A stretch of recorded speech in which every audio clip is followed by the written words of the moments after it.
ओ हे वैष्णव ठाकुर दयार सागर।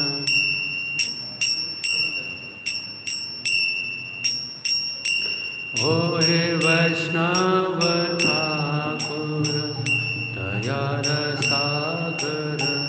हे दासे करुणा करी।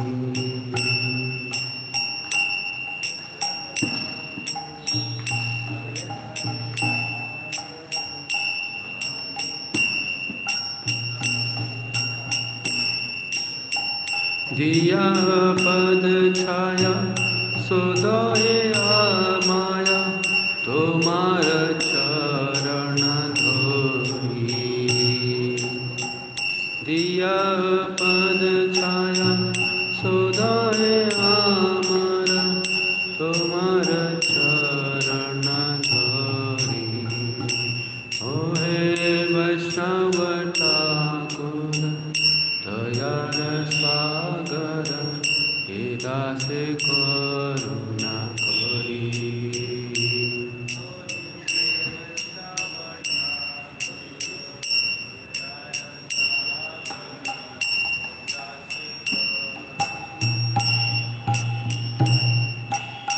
छाया बेगा धोमी छाया दोष सोधी छाया गुण देहो दासे।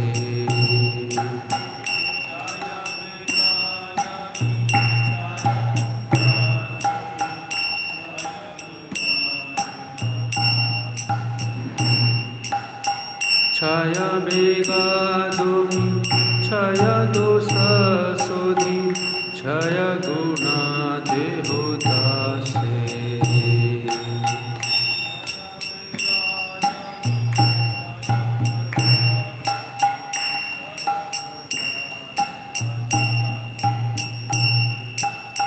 छाया सत्संग देहो माने बोसे सी संगे रहासे।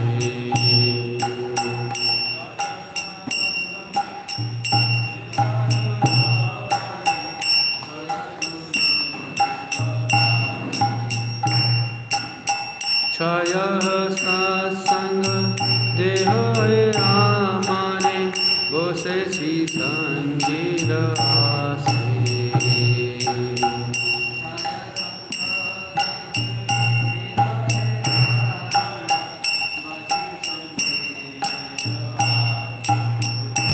ओ हे वैष्णव ठाकुर दयार सागर। हे दासे करुणा करी।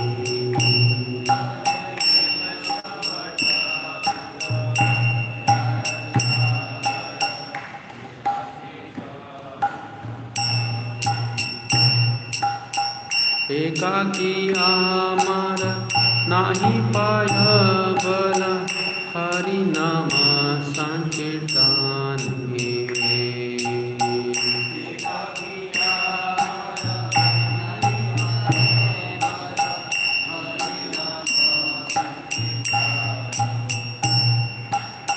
एकाकी आमार नाही पाय बल हरि नाम संकीर्तन में।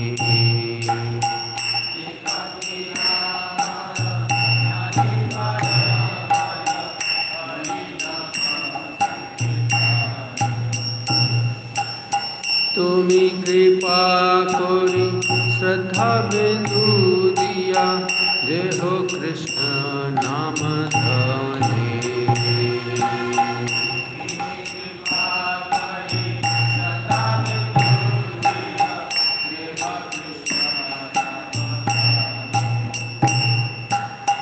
तुमी कृपा करी श्रद्धा बिंदु दिया देहो कृष्ण नाम धने।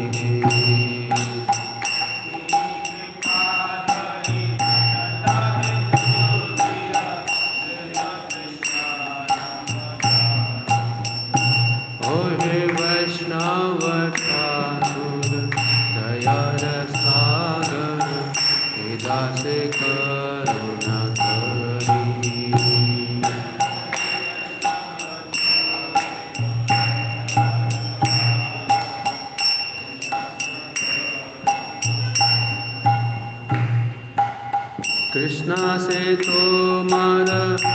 कृष्ण दीते पारो तुम्हार सकति आछे।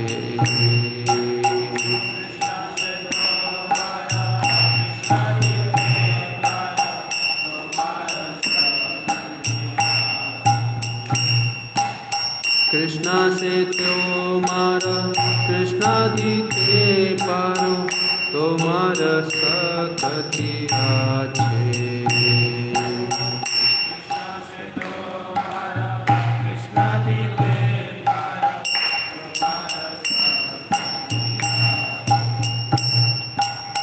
आमी तो कांगाल कृष्णा कृष्णा बोली धाई तब पाछे पाछे।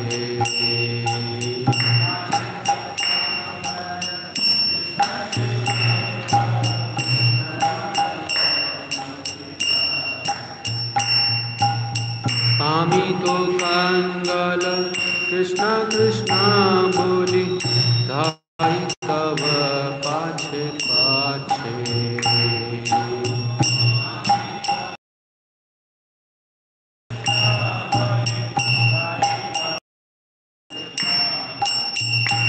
ओहे वैष्णव ठाकुर दया सागर उदासी करुणा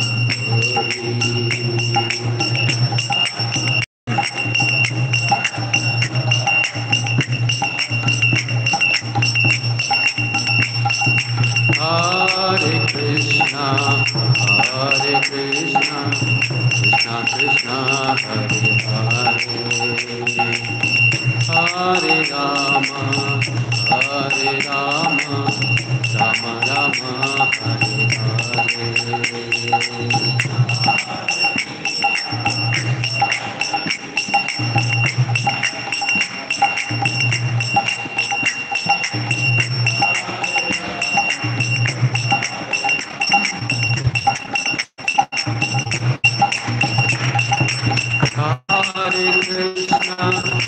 Hare Krishna, Krishna Krishna, Hare Hare, Hare Rama, Rama Rama, Hare Hare.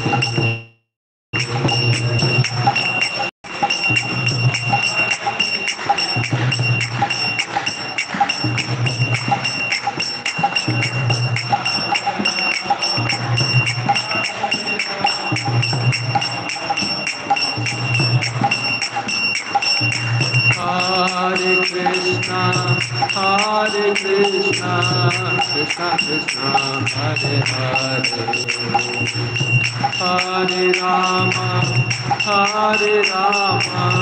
Rama Rama, Hare Hare.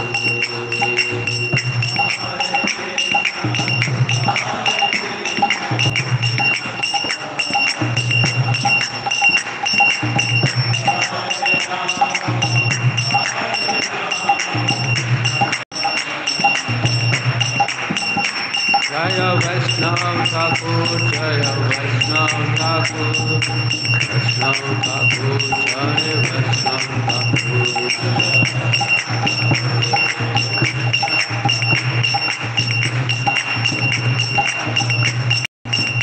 Jaya Vaishnava Thakur, Jaya Vaishnava Thakur, Vaishnava Thakur, Jaya Vaishnava Thakur.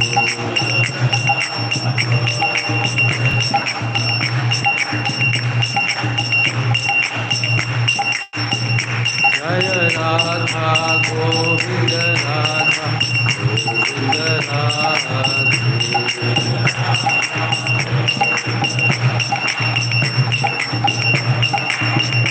Jaya Radha Govinda Radha Govinda Radha.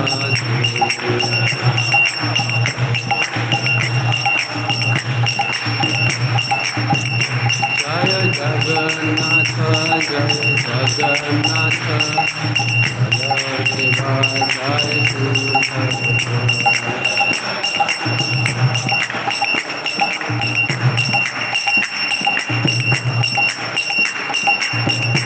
Jaya Gauranga,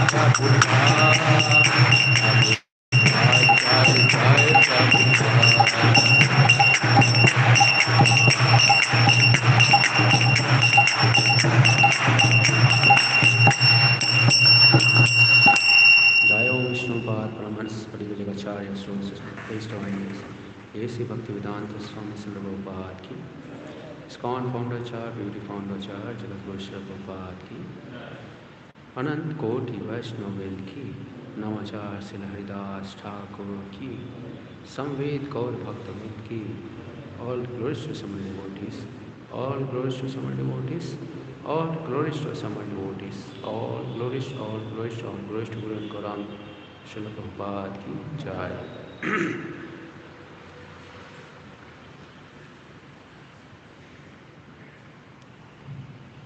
ओम नमो भगवते वासुदेवाय।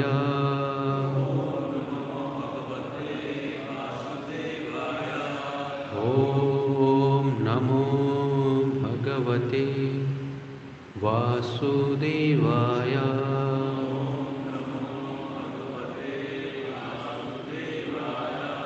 ओम नमो भगवते वासुदेवाय।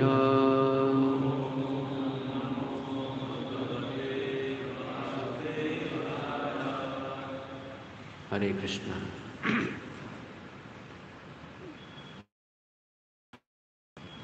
आज का स्वागत है। आज का सत्र बहुत विशेष सत्र है।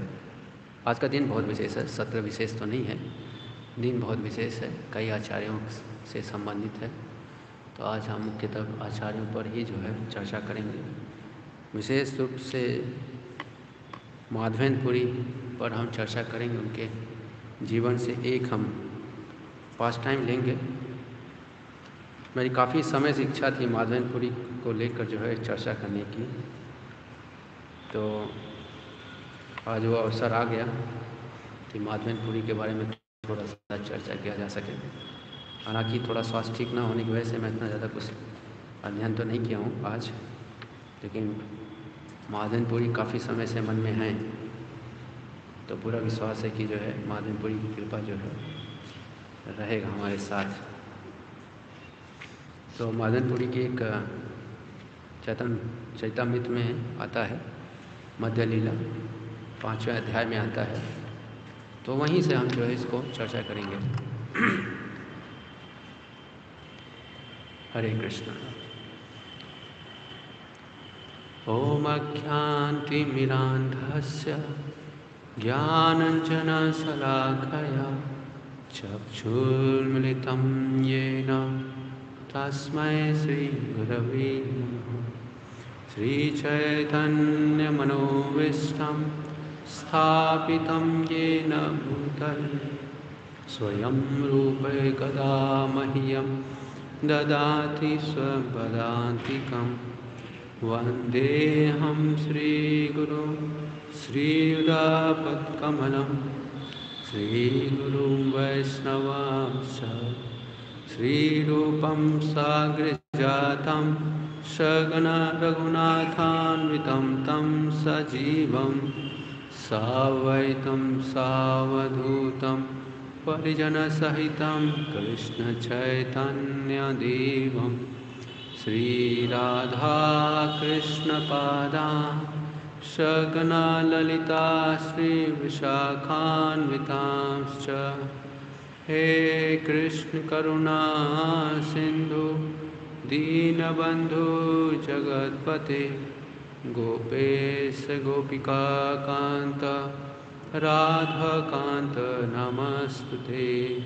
तप्त कांचन गौरांगे राधे वृंदावनेश्वरे कृष्णभानुसुते देवी परमामि हरिप्रिये। वाञ्छाकल्पतरूपस्य कृपा सिन्धुभैव च पतितानं पावनेभ्यो वैष्णवेभ्यो नमो नमः। जय श्री कृष्ण चैतन्य प्रभु नित्यानंद श्री अद्वैत गदाधर श्रीवासादि गौर भक्त वृंद। हरे कृष्णा कृष्णा कृष्णा हरे हरे, हरे राम राम राम।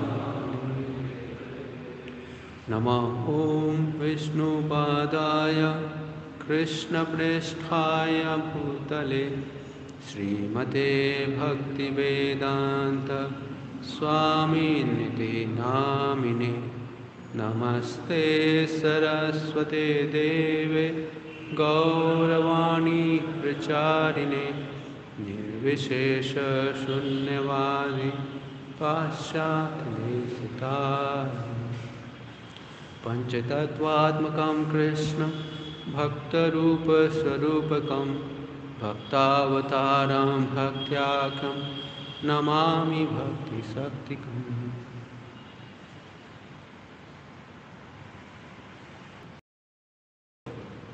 मध्य लीला के अध्याय 5 में आता है साक्षी गोपाल की लीलाएं। एक अध्याय है जिसमें माधवेंद्रपुरी और भक्त के बीच, माधवेंद्रपुरी और भगवान के बीच में कैसा संबंध है अच्छी तरह से बताया गया है। खास तौर से यहाँ पर भगवान और भक्त के बीच में जो संबंध ज्ञान है उसको रिवील किया है चैतन्य चरितामृत में। हालांकि इसको के साथ साथ भक्ति रसामृत सिंधु में कुछ ऐसे अध्याय हैं, अगर उसको अच्छी तरह से हम पढ़ लिए हों तब हम इसमें जो लीलाएं हैं उसको हम अच्छी तरह समझ पाएंगे। तो इसमें कई प्रकार के रस होते हैं, भगवान और भक्त के बीच में रस होता है। जैसे दास से रस है, मुख्य रस होते हैं और गौड़ रस होते हैं। तब जब तक इन दोनों प्रकार के रसों का एक अंडरस्टैंडिंग ना हो, इन लीलाओं को समझने में उतना बहुत ज़्यादा मेहनत लगता है और कठिन लगता है। हालांकि लीलाएं दिखता है कि भगवान ने कहा और भक्त ने किया, लेकिन उसके अंदर जो फीलिंग होती है वो समझ नहीं पाते, वो जो भाव होता है वो समझ नहीं पाते। उसको जानने के लिए थोड़ा भक्ति रसामृत सिंधु ग्रंथ का अध्ययन जो है जरूरी है। हालांकि हम उस पर चर्चा नहीं करेंगे, हम लीलाएं तो बहुत अच्छी तरह से हैं, विस्तार से हैं, लेकिन हम इसी श्लोक के अनुसार जैसा दिया गया है वैसे ही हम चलने का प्रयास करेंगे।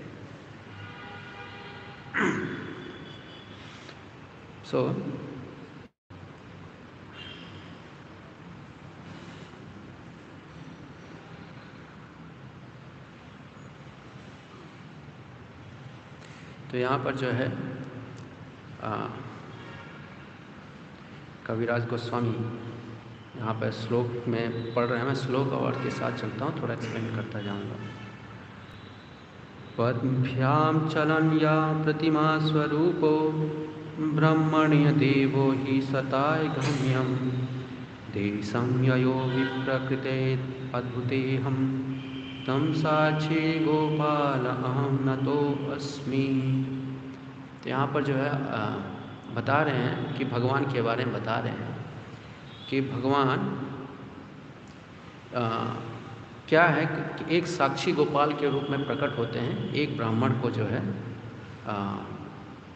एक ब्राह्मण पर जो एक विशेष कृपा करने के लिए भगवान जो है साक्षी गोपाल के रूप में प्रकट होते हैं। तो पूरी क्या करते हैं कि 100 दिनों तक जो है वो पैदल यात्रा करते हैं, 100 दिन तक पैदल यात्रा। तो इस प्रकार से जो है इस लीला में जो है इस प्रकार से बता रहे हैं। जय जय श्री चैतन्य जय नित्यानंद जय द्वैत चंद्र जय गौर भक्त वृंद। तो यहाँ आचार्य जो है बहुत महत्वपूर्ण चीज़ हमें शिक्षा दे रहे हैं कि कैसे लीलाओं को पढ़ना चाहिए या कैसे जो है हमें भगवान और भक्तों के बीच में जो चीज़ें हैं उनको समझने के लिए क्या महत्वपूर्ण आवश्यकता है। तो हाँ, विश्वनाथ कविराज गोस्वामी जब भी कोई चीज़ शुरू करते हैं तो सबसे पहले ये श्लोक आपको हर चैप्टर में मिलेगा। बहुत महत्वपूर्ण है ये श्लोक, हालांकि हम इसको इग्नोर कर देते हैं, ये तो हर चैप्टर में है, पहला दूसरा श्लोक में यही दिखाई देता है। यहाँ एक बहुत महत्वपूर्ण चीज़ सीखने को मिलता है कि जिस प्रकार से एक स्त्री विवाह के बाद अपने पति के परिवार को सम्मान देती है, उसके परिवार का मान और सम्मान उसका मान और सम्मान होता है, उसी प्रकार से एक भक्त जब एक संप्रदाय को स्वीकार कर लेता है तो उसके संप्रदाय जो है की शिक्षाएं उसको अपना स्वीकार करता है और संप्रदाय के चीज़ों में जो आचार्यगण रहे हैं उनको जो है अपना स्वामी के रूप में स्वीकार करता है। तो वही चीज़ जो है कविराज गोस्वामी हमेशा जब भी कोई नए लीला का वर्णन करते हैं तो सबसे पहले ये श्लोक का जरूर उच्चारण करते हैं, जय जय श्री कृष्ण श्री चैतन्य जय नित्यानंद। सब बहुत महत्वपूर्ण है। हम वैष्णव को भी जो है, हम जो भक्त हैं जो वैष्णव बनना चाहते हैं, रोज़ सुबह जप करते हैं, 10 नाम अपराध से बचना चाहिए। तो हमें जो है इसका भी ध्यान रखना चाहिए कि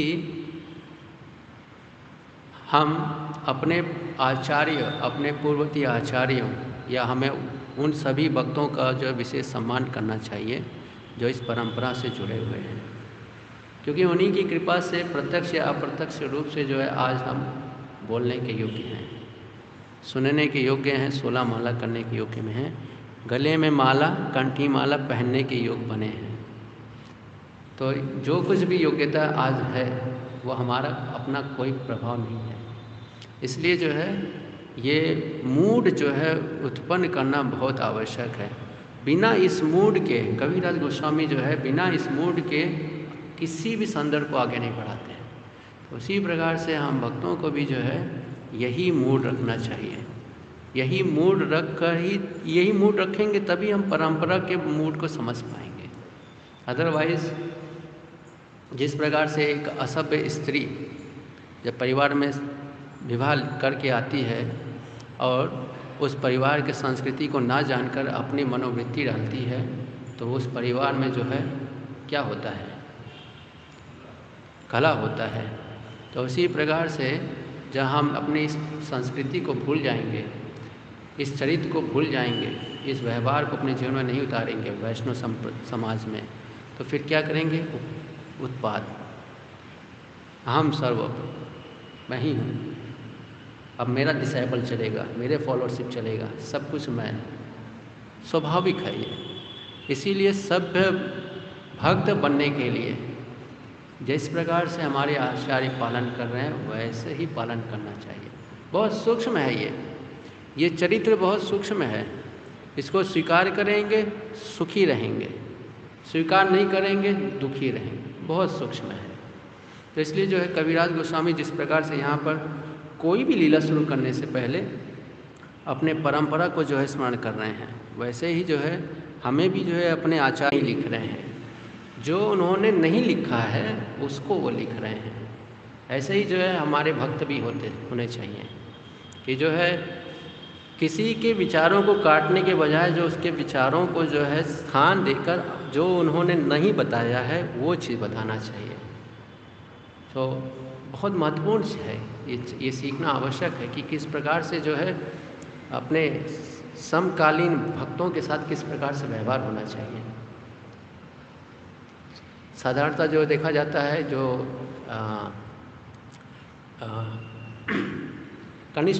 कनिष्ठ अधिकारी होते हैं, कनिष्ठ स्तर के जो भक्त होते हैं, उनको सिर्फ एक ही चीज़ दिखता है, मेरे मम्मी पापा श्रेष्ठ हैं, बाकी मम्मी पापा श्रेष्ठ नहीं हैं। बालक यही होता है ना, छोटा बालक, उसको अपनी मम्मी ही अच्छी लगती है, उसको अपना पिता ही अच्छा लगता है। वैसे कनिष्ठ भी जो होता है उसको अपना ही गुरु अच्छा लगता है, अपना ही काउंसलर अच्छा लगता है, अपना ही टीम अच्छा लगता है। प्रचार भी करता है। प्रचार क्या करता है? हमारे काउंसलर जो है देखो क्या है, अभी मैं कुछ इंसिडेंट्स है उसको लेकर थोड़ा समराइज़ करके बिना नाम के बताता हूँ कि मेरे काउंसलर के पास पोजीशन है, पावर है, कार है, डिसीजंस मेकिंग है, तुम्हारे काउंसलर के पास क्या है? तो यहाँ आओगे भला ही रहेगा, वहाँ जाओगे दुखी रहोगे। यहाँ पर जो है हमारे काउंसलर गुरु के बड़े फेवरेट हैं, फेवरेट डिसाइपल हैं। तो ये सब क्या है? कनिष्ठ समझना बहुत ज़रूरी है। हम भक्ति करने आए हैं, भक्त बनने आए हैं। भक्ति में जो है कुछ और ही होने लगता है, बहुत जो भौतिक प्रवृत्तियाँ हैं वो जो है प्रदर्शित हो जाती हैं, इसलिए जो है अशांत अवस्था में रहते हैं, बहुत दुखी हो जाते हैं। जब मैंने ये सुना तो मुझे बड़ा दुख हुआ, लेकिन इस जो सत्य है उसको स्वीकारना जरूरी है। तो यहाँ पर जो है कविराज गोस्वामी वृंदावन ठाकुर को जो कितना सम्मान दे रहे हैं, कि बता रहे हैं कि उन्होंने जो भगवान की लीलाओं का वर्णन किया है वो बहुत अच्छा है, और बता रहे हैं कि आप पढ़िए, उसका अध्ययन कीजिए, और वो भाग को मैं लिखूँगा, यहाँ पर संक्षिप्त रूप में लिखूँगा जो उन्होंने नहीं बताया है। कितना अच्छा है। इस प्रकार से जो है हम भक्तों का जो है व्यवहार होना चाहिए, तभी जाके हम मध्यम अधिकारी और उत्तम अधिकारी बनने योग्य बन पाएंगे। अदरवाइज मैं और मेरा, अहम ममेति, ये संसार में रहेंगे। फिर संसार तो छोड़ दिया, लेकिन संसार को लेकर जो है हम इस आश्रम में आ गए हैं तो दुखी होंगे। फिर 10 साल बाद, 20 साल के बाद दिखाई देगा कि हम भक्ति में कोई उन्नति किए ही नहीं, हम सिर्फ युद्ध किए हैं, है ना। वो युद्ध कहाँ है? हमारे मन में है। किसी के साथ कोई युद्ध नहीं, लेकिन मन में हमने युद्ध बना रखा है। इसको इससे विजय होना है, इसको पराजित करना है, इसको ये करना है, इसको झुकाना है, इसको बढ़ाना है। क्या कर रहे हैं? इसलिए जो है अपने आचार्यों के चरित्र से जो है हमें सीखना बहुत आवश्यक है, किस प्रकार से वो एक दूसरे का सम्मान करते हैं। हालांकि यहाँ कुछ दिखाई नहीं दे रहा है, यहाँ यही दिखाई दे रहा है कि उन्होंने जो है वृंदावन दास ठाकुर को बारे में ये लिखा है, लेकिन अगर रस तत्व को अगर आप समझेंगे तो आपको दिखाई देगा कि एक बहुत बड़ी कार्य है, बहुत बड़ी उपलब्धि है किसी का सम्मान करना। ये बहुत बड़ी उपलब्धि है किसी का सम्मान करना। तो यहाँ पर क्या बोल रहे हैं? अतएव ताहा वर्णिले हय पुनरुक्ति दम्भ करी वर्णि यदि तैचे नाही शक्ति। यहाँ तक ये भी बोल रहे हैं कविराज गोस्वामी, दम्भ नाही, मेरे अंदर वो शक्ति नहीं है कि मैं जो है उनके द्वारा लिखित रचनाओं को जो है मैं उस पर अपना कमेंट्री लिख सकूं। कितना महत्वपूर्ण है। अगर इस प्रकार से सारे भक्त सोचें, कार्य करें, तो ये स्थान जो ये वैकुंठ है, ये गोलोक है, यहाँ पर छोटा भक्त हो, बड़ा भक्त हो, हर एक भक्त एक दूसरे का सम्मान कर रहा है, रिस्पेक्ट कर रहा है और प्राप्त कर रहा है। कितना बढ़िया जगह बन जाएगा। यही जगह तो हम खोज रहे हैं इस संसार में, जिसको भौतिक संसार में भौतिक लोग जो इसको उटोपिया बोलते हैं। उटोपिया मतलब परफेक्ट सोसाइटी।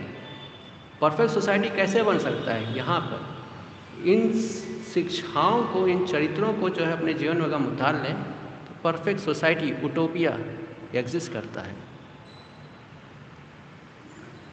चैतन्य मंगल यह करिल वर्णन शुद्ध रूपे से लीला करिय सूचना।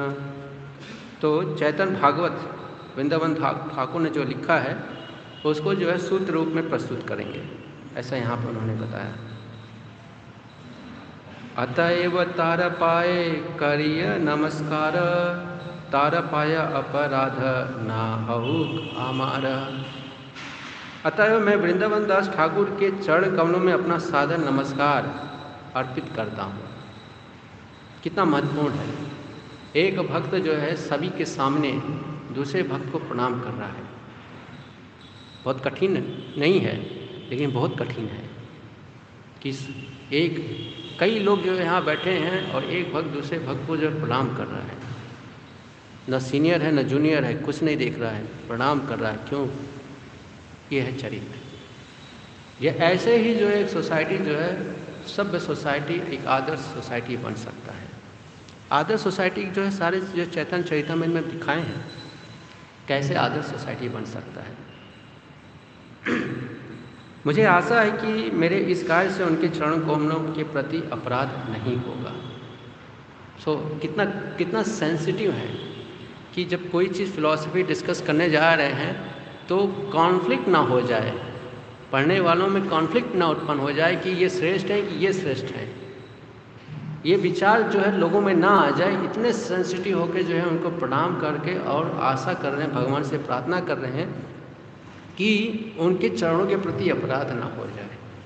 सो इम्पोर्टेंट थी, कितना इम्पोर्टेंट है जब हम डिस्कस करते हैं, जब हम किसी से मिलते हैं, किसी वैष्णव के बीच में जो संबंध बनाते हैं, कितना ध्यान रखना होता है अपराध को लेकर, सम्मान को लेकर, ये सब चीज़ों का ध्यान रखना बहुत आवश्यक है। अतः एई मत महाप्रभु चलिल नीला चले, चारी भक्त संघे कृष्ण कीर्तन कुतूहले। तो चैतन्य महाप्रभु जो है 4 भक्तों को लेकर जगन्नाथपुरी की ओर चल पड़ते हैं। कैसे जाते हैं? कृष्ण कीर्तन कुतूहले, बहुत उत्साही पूर्वक जो कीर्तन किया करते थे, कृष्ण कीर्तन किया करते थे। हरे कृष्णा कृष्ण कृष्ण हरे हरे, हरे राम राम राम हरे हरे। तो चैतन्य महाप्रभु के जो 4 लोग थे उनके साथ यही 5 लोग जो है कीर्तन करके यात्रा किया करते थे, है ना। कहाँ पहुँचे? जगन्नाथपुरी पहुँचे। भिक्षा लागी एक दीना एक ग्राम गिया, आपने बहुत अन्न अनिल मांगिया। तो चैतन्य महाप्रभु जो है भिक्षा स्वयं मांगते थे, है ना, और स्वयं भिक्षा मांगकर जो है कुकिंग किया करते थे और भक्तों को खिलाया करते थे। पथे बड़ बड़ दानी विघ्न नाही करे, तास बारे कृपा करी आइला रेमु उड़ारे। तो महाप्रभु जो है कई नदियों को कई व्यक्तियों से मिलकर पार करते हुए फिर एक रेमुड़ा गांव में जो है पहुंचते हैं। रेमुड़ा ते गोपीनाथ परम मोहना, भक्ति करी कैला प्रभु तार दर्शना। तो रेमुड़ा मंदिर में गोपीनाथ का विग्रह अत्यंत आकर्षक था। चैतन्य महाप्रभु ने इस मंदिर में दर्शन किए और अत्यंत भक्तिपूर्वक नमस्कार किया। तार पाद पद्म निकट प्रणाम करिते, तार पुष्प चूड़ पड़िल प्रभुर माथाते। जब श्री चैतन्य महाप्रभु गोपीनाथ विग्रह के चरण कमलों में प्रणाम कर रहे थे तो गोपीनाथ के सिर का पुष्प मुकुट महाप्रभु के मस्तक पर आ गिरा। तो भगवान जो है, जब चैतन्य महाप्रभु भगवान को प्रणाम कर रहे थे तो भगवान ने जो है उनको दिया। कितना बढ़िया लीला है। भगवान ने जो है, मैं भी गया था मायापुर के बाद जो है मैं क्षीरचोर गोपीनाथ गया था, तो भगवान का जो विग्रह है वो हमने दर्शन किया, बहुत अच्छा लगा। हालांकि जब वस्त्र रहता है तो वस्त्र के पीछे जो है जो कई चीज़ें होती हैं वो देखने को नहीं मिलता, लेकिन वहाँ के पुजारी ने जो है हमें अंदर बुलाए और फिर वस्त्र भगवान का उस समय श्रृंगार हो रहा था, तो उस समय जो है दिखाए, बताया कि जो है भगवान, अभी मैं आपको बता रहा हूँ तो वो विग्रह जो मैंने तो ऐसे कहाँ क्या क्या है, सो बहुत विग्रह है, हमने स्वयं बनाया था। चूड़ा पाग्या महाप्रभु आनंदित मना, बहु नित्य गीत कैला लज्जा भक्त गण। अर्चा विग्रह का पुष्प मुकुट उनके मस्तक पर आ गिरा तो श्री चैतन्य महाप्रभु अत्यंत प्रसन्न हुए और उन्होंने अपने भक्तों के साथ विभिन्न प्रकार से कीर्तन तथा नर्तन किया। विभिन्न प्रकार से कीर्तन और नर्तन जो है एक प्रेम को प्रदर्शित करता है। भगवान के प्रति प्रेम होता है तभी जो है भक्त लोग कीर्तन कर पाते हैं। जिसको भगवान के प्रति प्रेम होगा वही कीर्तन और नृत्य जो है कर पाएगा। बहुत स्पष्ट रूप से जो है यहाँ चैतन्य महाप्रभु स्पष्ट कर रहे हैं। प्रभु प्रभाव देखी प्रेम रूप गुणा, विस्मित हैला गोपीनाथेर दास गणा। तो गोपीनाथ के जो वहाँ के पंडा लोग थे, चैतन्य महाप्रभु के इस रूप को देखकर बहुत आकर्षित हुए और उन्होंने जो है चैतन्य महाप्रभु को जो है प्रणाम किया। महाप्रसाद क्षीर लोभे रहिला प्रभु तथा, पूर्वे ईश्वर पूरी तारे करिया छेना कथा। तो चैतन्य महाप्रभु यहाँ पर एक रात्रि को रुकते हैं, किस लिए? क्योंकि यहाँ पर महाप्रसाद क्षीर है, जो माधवेंद्रपुरी के साथ जो है भगवान ने एक विशेष लीला किया है। ये जो है चैतन्य महाप्रभु को पता चला था ईश्वरपुरी से। ईश्वरपुरी ने जो है बताया था ये सारी लीलाएं जो है चैतन्य महाप्रभु को। इसलिए चैतन्य महाप्रभु जो अपने अनुयायियों के साथ यहाँ आते हैं, वो क्षीर जो लीला हुआ है उसका जो है अनुभव प्राप्त करने के लिए।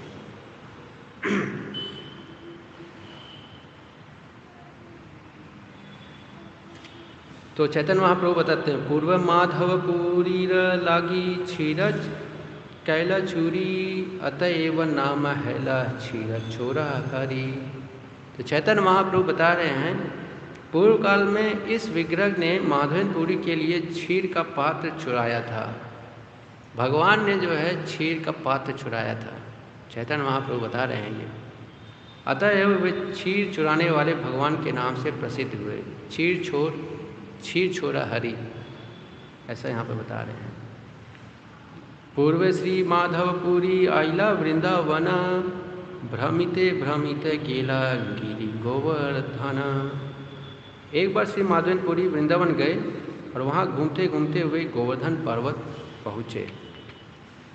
प्रेमे मत नाही तार रात्रि दीन ज्ञाना, छड़े उठे छड़े पड़े नाही स्थाना स्थाना। तो माधवेंद्रपुरी भगवान के बहुत विशेष भक्त थे। इतना प्रेम था भगवान से कि उनको पता ही नहीं चलता था कि दिन है या रात है। इसका अर्थ ये है कि दिन में जो है उनको समझ नहीं आ रहा ये दिन है या रात है। तो कई क्रियाएं ऐसी होती हैं जो दिन में करनी होती हैं और कई क्रियाएं होती हैं जो रात को करनी होती हैं। तो इतने प्रेम है कि उनको कुछ भी पता नहीं है। इतने उनकी चेतना में जो है भगवान इतने अच्छी तरह से स्थित हो गए हैं। हमारी चेतना भगवान को स्थित करने में कितना श्रम लगता है। और भगवान के जो विशेष भक्त होते हैं उनको जो है भगवान को अपनी चेतना से निकालने में बहुत मेहनत करना पड़ता है। जिस प्रकार से हमें भगवान को अपनी चेतना में स्थापित करने में मेहनत करना पड़ता है, वैसे ही भगवान के जो विशेष शुद्ध भक्त होते हैं भगवान को निकालने में बहुत मेहनत करना पड़ता है। गोपियाँ जो है इसके बहुत अच्छे उदाहरण हैं। जब शैल परिक्रमा करी गोवर्धन कुंडे आसी, स्नान करी वृक्ष तले आचे संध्याय वसी। तो गोवर्धन पर्वत की परिक्रमा करने के बाद श्री माधवेंद्रपुरी गोविंद कुंड गए और वहाँ स्नान किए। फिर संध्या विश्राम के लिए एक वृक्ष के नीचे बैठ गए। तो माधवेंद्रपुरी मतलब आज से 600 साल पहले। तो वो गोविंद कुंड जो है उस समय भी जो है उस अवस्था में था जिस प्रकार से हम देख रहे हैं। थोड़ा सा कंक्रीट लगा के इसको सेटअप किया है, लेकिन वो गोविंद कुंड आज भी वैसे ही है, उसी स्थान पर है। मतलब कि वो स्थान माधवेंद्रपुरी वहाँ पर गए, परिक्रमा करके वहाँ से स्टार्ट किए होंगे, वहाँ पर गए रुके होंगे, स्नान किए, फिर वहाँ रात्रि को जो है पेड़ के नीचे बैठे। हमें भी जो है एक बार सौभाग्य मिला था कि हम लोग जो है वहाँ गोविंद कुंड पे जो है 3 से 4 दिन जो है हम लोग वहीं पेड़ के नीचे जो है रहे, भजन किए, सोए, वहीं पेड़ के नीचे ही हम लोग सोए। 3 दिन हम लोग जो है वहाँ पर ऐसे रहे। तो सुबह 2010-11 की बात चल रही है। तो हम लोग जो है 3-4 दिन जो है वहीं पेड़ के नीचे रहे, कहीं रूम नहीं, कुछ नहीं, वहीं बाहर जो है लकड़ी पे जो है कुकिंग करना, प्रसाद लेना। तो माधवेंद्रपुरी कैसा जीवन व्यापन किया वहाँ पर, उसका हमने थोड़ा अभ्यास किया। गोपाल बालक एक दुग्ध भांड लख्या, आसी आगे धरी किछु बलिला हासिया। जब वे वृक्ष के नीचे बैठे थे तभी एक अज्ञात ग्वाल बालक दूध का पात्र लेकर आया और माधवेंद्रपुरी के सामने पात्र रखकर हंसते हुए उनसे इस प्रकार बोला। तो भगवान के माधवेंद्रपुरी के सामने जो है बालक के रूप में भगवान आए हैं। कितना विशेष है, भगवान आए हैं बालक के रूप में। भगवान जो है माधवेंद्रपुरी के साथ क्या संबंध है, क्यों माधवेंद्रपुरी के सामने आए हैं, उसका एक विशेष कारण है। पूरी एई दुग्ध लज्जा कर तुम्ही पाना, मांगी केने नाही खाओ कीबा कर ध्याना। तो यहाँ बालक जो है माधवेंद्रपुरी को बोल रहा है, हे माधवेंद्रपुरी, कृपया मेरे द्वारा लाया हुआ दूध पीजिए। आप खाने के लिए कुछ भोजन क्यों नहीं मांग लेते? आप किस तरह का ध्यान कर रहे हैं? तो अगर हम पढ़ रहे हैं तो हमको दिख रहा है कि बस ऐसा टेक्स्ट है, लेकिन जो भगवान बोले होंगे तो किस प्रकार से बोले होंगे, ये बहुत महत्वपूर्ण है। तो ब्रज भाषा है, जो एक विशेष भाषा है, जहाँ पर सन्यासियों को जो है एक बालक जो है किस प्रकार से बोल रहा है। किस प्रकार के सन्यासी हो, कुछ मांग नहीं रहे हो, किसी से कुछ मांग नहीं रहे हो। माधवेंद्रपुरी जो है किसी से कुछ भी नहीं मांगते थे। अगर कोई उनको फल दे तो किसी और को दे देते थे, कुछ भी दे तो वो किसी और को दे देते थे, चीज़ें नहीं स्वीकार करते। वो सिर्फ और सिर्फ दूध लेते थे, सिर्फ दूध लेते थे, और किसी से बोलते नहीं थे कि मुझे दूध ही चाहिए, कुछ नहीं। अगर दूध मिल गया तो स्वीकार किए, अगर उसके अलावा और कुछ मिला तो दान देते थे। ये थे माधवेंद्रपुरी। तो भगवान बोल रहे हैं, क्या बोल रहे हैं? मांगी केने नाही खाओ, क्यों नहीं मांग के खाते हो? ऐसे जो है भिखारी, ऐसे जो है भूखे पड़े हो, थके पड़े हो, क्यों नहीं मांग के खाते हो? की पर कर ध्यान, किस प्रकार का ध्यान कर रहे हो तुम, है ना?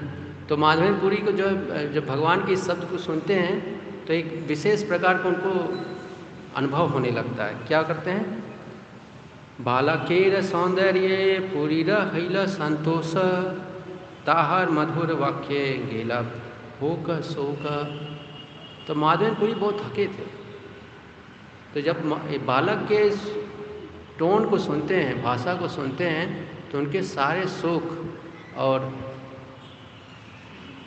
उनका जो थकान था वो सब जो है खत्म हो जाता है। फिर बालक के रूप को देखकर जो है बहुत संतुष्ट हो जाते हैं। भगवान के जो रूप होता है उसको देखकर बहुत संतुष्ट हो जाते हैं माधवेंद्रपुरी। पुरी कहे कि तुम्ही कहाँ तुम्हार वास, के मते जानी ले आमी करी उपवास। तो माधवेंद्रपुरी करे, तुमको कौन बताया है कि मैं उपवास कर रहा हूँ, और कहाँ से आए हो, कैसे पता चला?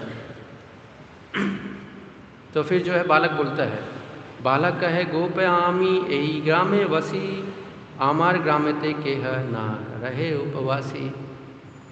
तो बालक बताता है कि मैं यहीं रहता हूँ, ये मेरा घर है, और मेरे गांव में कोई भूखा नहीं रहता है। मतलब अगर ब्रज में आप जाएंगे तो आप भूखे नहीं रहेंगे, लेकिन अगर माधवेंद्रपुरी की तरह से रहेंगे तो भगवान विशेष परीक्षा भी ले लेंगे। कई लोग बोलते हैं, है ना, वृंदावन में या गोवर्धन में या ब्रज में जो कोई भूखा नहीं रहता, लेकिन अगर कोई माधवेंद्रपुरी की तरह से बना रहे तो उसका तो भगवान अच्छा परीक्षा भी ले लेते हैं। तो माधवेंद्रपुरी को बता रहे हैं कि जो है मैं यहीं रहता हूँ, मेरा यहीं वास है, यहीं पास में रहता हूँ। तो आगे क्या बताते हैं? केह अन्न मांगी खाया, केह दुग्धा फारा, आयाचक जने आमी दिएते आहार। इस गांव में कोई भी व्यक्ति दूसरे से मांगकर भोजन कर सकता है। वो बालक बता रहा है कि ये गांव में जो है कोई भी व्यक्ति किसी से भिक्षा मांग के ले सकता है। इसीलिए जो है कभी कभी आपको भिक्षा भी मांगना चाहिए। थोड़ा अनुभव करिए, ब्रजवासियों से भिक्षा मांगिए, आपको मिलता है क्या, है ना। कुछ लोग केवल दूध पीकर रहते हैं।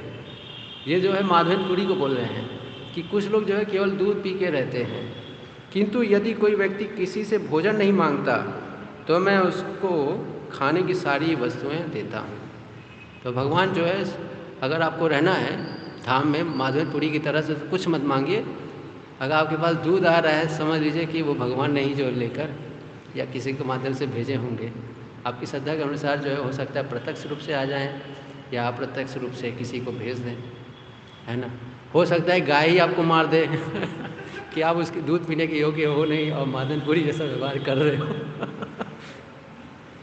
हो सकता है कि बंदर ही जो है आपको, अभी हम पिछले परिक्रमा में ले गए थे कुछ लोगों को, तो 3-4 बंदर जो है एक भक्त को पकड़ के उसके बाल को खींच कर ज़मीन पर लौटा दिए और खींच रहे हैं उसको। तो कुछ ब्रजवासी आए उसको बचाए। तो बंदर लोग क्या कर रहे थे कि जो है तुम ब्रज का धूल जो है बचने का प्रयास कर रहे हो, बहुत कपड़े बचा रहे हो, बाल खींचे ऐसा कि वो जो है लौटने लगा ज़मीन पे सो ब्रज का एक विशेष भाव है और एक विशेष संबंध है। जलनितेर स्त्रीगण तो मारे देखी गेला, स्त्री शब्द दुग्ध दिया हमारे पठाईला। तो भगवान को जो प्रश्न पूछा था तुमको कैसे पता कि मैं दूध लेता हूँ, तो यहाँ अलग बता रहा है कि कुछ स्त्रियां ने देखा था कि एक जो है सन्यासी यहाँ पर है, तो उन्होंने जो मुझे ये दूध दिया है आपको देने के लिए। गोदोहन करिते चाही शीघ्र आमी याब, आर बार आसी आमी यही भांड लईब। तब भगवान जो है यहाँ पर समझ गए हैं कि अब जो मैं पकड़ा जाऊँगा, तो भगवान जो है अपना छुट्टी जल्दी से निपटने के लिए जो है बोल रहे हैं कि मुझे और भी कार्य है, आप इसको पी लीजिए, मैं आऊँगा तो उसको वापस ले जाऊँगा। फिर भगवान जो है स्वप्न में आते हैं। जब इसमें यहाँ नहीं दिया लेकिन दूसरे ग्रंथ में दिया है कि जब माधवेंद्रपुरी जब इस दूध को ग्रहण करते हैं तो उनको समझ में आ जाता है कि ये दूध जो है साधारण दूध नहीं है। तुरंत समझ में आ जाता है जैसे वो लेते हैं, साधारण दूध नहीं है। जैसे हमारे भक्त लोग भी जो है गए थे किसी गांव में, तो वहाँ जब दूध पिए, गाय का दूध पिए, तो उनको समझ में आ गया कि जो टेम्पल में दूध मिलता है और वहाँ जो दूध मिलता है बहुत अंतर है। यहाँ दूध जो बाहर से आता है और वहाँ पर जो है गाय से तुरंत आया है, तो उनको तुरंत अंतर मिल गया। वैसे ही माधवेंद्रपुरी को समझ में आ गया कि ये इस जगत का दूध नहीं है। लेकिन माधवेंद्रपुरी जो है बहुत थके थे, सो जाते हैं, स्वप्न आता है, स्वप्न में वही बालक आते हैं और वो बालक जो है फिर माधवेंद्रपुरी को जो है एक स्वप्न में निर्देश देते हैं। तो वो निर्देश जो है एक नया लीला जाता है, उसको चर्चा हम कभी किसी और संदर्भ में किसी और समय करेंगे। आज के लिए यहीं तक, धन्यवाद। जय ग्रंथ राज श्री चैतन्य चरितामृत की, श्रील प्रभुपाद की, पिताई गौर प्रेमानंद।